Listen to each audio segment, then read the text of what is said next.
Case CBIക്ക് വിടണമെന്ന ശുപാർശ Malappuram SP പ്രത്യേക അന്വേഷണ സംഘത്തലവൻ നൽകിയാണ്. ഇത് കുടുംബത്തെ സംബന്ധിച്ചൊരു പ്രതീക്ഷ നൽകുന്ന കാര്യമാണോ? തീർച്ചയായിട്ടും മലപ്പുറം SP CBIക്ക് കൊടുക്കണമെന്ന് പറഞ്ഞത് ശരിക്കും കുടുംബത്തിന് ആശ്വാസകരമാണ്.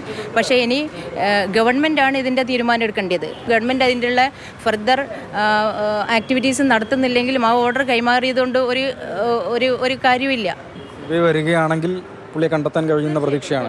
തീർച്ചയായിട്ടും CBIക്ക് കണ്ടെത്താൻ പറ്റുള്ളൂ എന്നാണ് നമ്മൾ വിചാരിക്കുന്നത്. കാരണം ഒരു വർഷമായിട്ടും നമുക്കൊന്നും കിട്ടിയില്ലല്ലോ. അപ്പോൾ സ്വാഭാവികമായിട്ട് CBI അന്വേഷിച്ചാലേ ഇതിലെന്തെങ്കിലും ഒരു പുരോഗതി ഉണ്ടാവുള്ളൂ, ഞങ്ങൾക്ക് കണ്ടെത്താൻ പറ്റുള്ളൂ. തീർച്ചയായിട്ടും ആദ്യം നടക്കാവ് പോലീസ് അന്വേഷിച്ചു, ചില സൂചനകൾ പറഞ്ഞു. നമ്മളിപ്പോൾ നിൽക്കുന്ന ECD ടവറിലെ CCTV, തലക്കുളത്തൂരിലൊരു വീട് എന്നൊക്കെ പറഞ്ഞതാണ്. പിന്നീട് അങ്ങോട്ട് കാര്യമായ പുരോഗതി ഉണ്ടായില്ല. പ്രത്യേക അന്വേഷണ സംഘം വരികയും ചെയ്തു. PV അൻവറിൻ്റെ ഒരു പത്രസമ്മേളനം വേണ്ടി വന്നു വിഷയം ഒന്നുകൂടി ഒന്ന് ഉയർന്നു വരാൻ. തീർച്ചയായും ആദ്യത്തെ 10 ദിവസത്തിലുണ്ടായിരുന്ന കേസിൻ്റെ പുരോഗതി അല്ലാതെ അതിൻ്റെ അപ്പുറത്തേക്ക് നമുക്കൊന്നും ഇതുവരെ കിട്ടിയില്ല. ഒരു വീടുണ്ടായിരുന്നു, ഒരു കിണർ വറ്റിക്കണം എന്നൊക്കെ പറഞ്ഞു.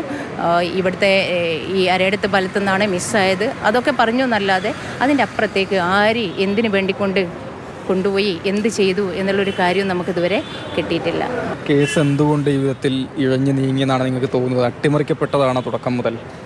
തീർച്ചയായിട്ടും കേരള പോലീസ് ഈ നഗരമധ്യത്തുനിന്ന് ഒരു വ്യക്തിയെ ഒരു സന്ധ്യാസമയത്ത് കാണാതായിട്ട് അടുത്ത 24 മണിക്കൂർ തലക്കുളത്തൂർ ഉണ്ടായിരുന്നു എന്നും പറഞ്ഞ ഒരു വ്യക്തിനെ അടുത്ത ദിവസം തന്നെ പിടിക്കാൻ പറ്റുന്നതാ?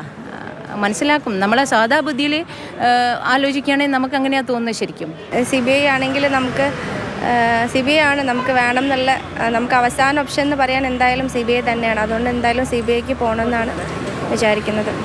CBI അന്വേഷണത്തിലൂടെ മാത്രമേ മുഹമ്മദ് ആട്ടൂരിനെ കണ്ടെത്താൻ കഴിയൂ എന്നാണ് കുടുംബാംഗങ്ങൾ പ്രതികരിക്കുന്നത്.